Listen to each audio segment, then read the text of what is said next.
In 1898, 14 years before the RMS Titanic would sink into the icy waters of the North Atlantic, an American writer published a novella that would later unsettle historians, skeptics, and conspiracy theorists alike. The author was Morgan Robertson. The book was titled Futility, or The Wreck of a Titan, and the fictional ship at its center bore a striking resemblance to a vessel that did not yet exist. Robertson's story describes the Titan, a massive British ocean liner, considered the largest ship ever built. She was declared practically unsinkable. She carried too few lifeboats. And in April, while crossing the North Atlantic at high speed, she struck an iceberg on her starboard side and sank, resulting in catastrophic loss of life. In April 1912, the RMS Titanic, built by Harland and Wolff in Belfast, struck an iceberg in the North Atlantic and sank. She too was described as practically unsinkable. She too carried insufficient lifeboats. In Robertson's novel, the Titan was approximately 800 feet long.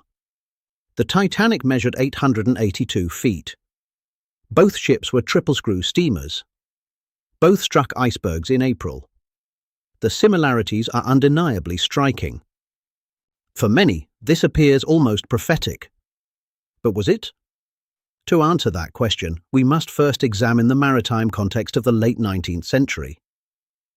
Welcome to SciCuriousID, where curiosity meets science.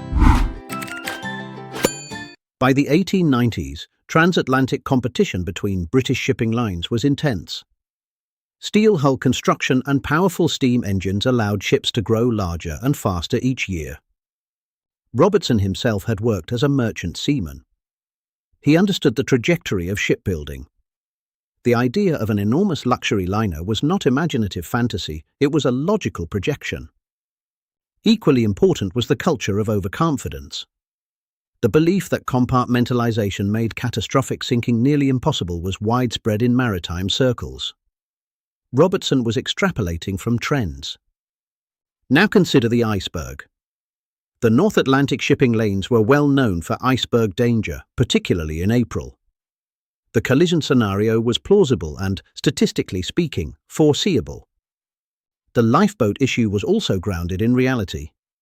Maritime safety regulations were based on ship tonnage categories that had not been updated to reflect rapidly increasing ship sizes.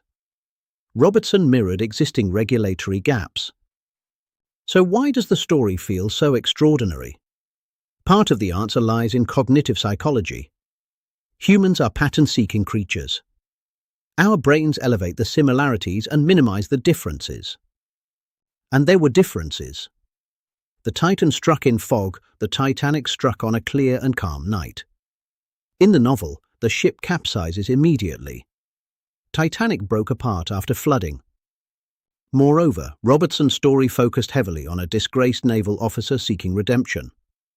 It was a work of dramatic fiction, not documentary foresight.